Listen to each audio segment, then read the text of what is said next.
I hear that joke one more time, I swear if I hear that joke one more time, I promise you. I promise you're gonna get it. And then I took an arrow in the knee. Damn, I hate that joke. So since this is a new year, the start of 2012 when the world apparently is supposed to end, I still believe that some of you guys are wanting to make some resolutions, whether you guys are going to die at the end of the year or not. So in order to make this a happy and productive year, I'll come up with 5 tips that will help you actually fulfill all of your resolutions, if you follow the steps as outlined. Now let's face it, most of us whenever we make New Year's resolutions, by about the first month or maybe even second month, we completely abandon shit. And it's like we totally lost focus on what it is that we actually created the resolution for.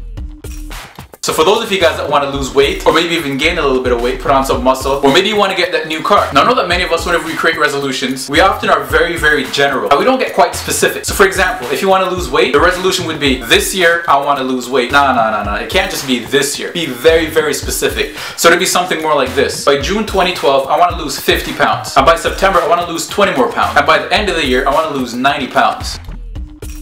You want to focus on the short term. And what I mean by this is that you should actually break down your goals into smaller steps. So if you take it bite size and go, 5 pounds here, 4 pounds there, it'll be a whole lot easier to achieve those smaller successes. So by the end of it, you'll see the bigger picture. And breaking the goals into smaller ones actually makes it a whole lot more measurable. Which brings me to my next point. The best way to keep track of this stuff, I find, is to keep a journal. Now, I know some of you guys out there that are thinking, well, I'm a dude, I don't keep a journal, that's a girl's thing. So let's kill all the macho-ness and let's take out that journal, go to the dollar store, Dollarama, or wherever it is that you go, and start taking notes on how you are progressing. And at the very end of each month, it'd be a good idea to actually review what it is that you've done over the month, to see if you're actually progressing or if you're lagging behind.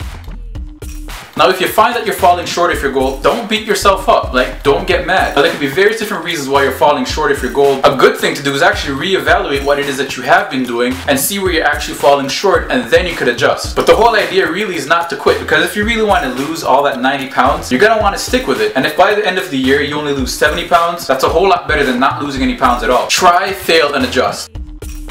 Be patient. I know a lot of you guys out there want to lose that 90 pounds. It's gonna take some time. I know some of you guys want to get that nice car that you've always wanted to get. It's gonna take some time. It's not gonna happen overnight. Which brings me to this quote. A 1,000-mile journey begins with 1 step. So my question is, what are your goals and aspirations for 2012? What do you want to accomplish? Do you really see yourself as being successful? Now, one of my resolutions for this year is to actually get a little bit more fit. Getting a little bit of muscle, getting a little bit of weight. But in the process though, I'm gonna actually be explaining some of what it is that I've been doing in order to achieve that particular result. Now the way that I'm going to go about doing this is going to be a little bit unique. So you guys stay tuned for some of the new videos coming up. Keep in mind that promotion on TV is always about YouTube. So that's it. This wraps up another episode. So make sure you guys catch me up on Facebook, Twitter, Google+, and the website. So leave your comments in the comment box below, or on Facebook, or drop me an inbox message, and I'll be sure to include some of those in my next video. And as always, make sure you guys check out some cool YouTubers right after this. And then I took an arrow in the knee.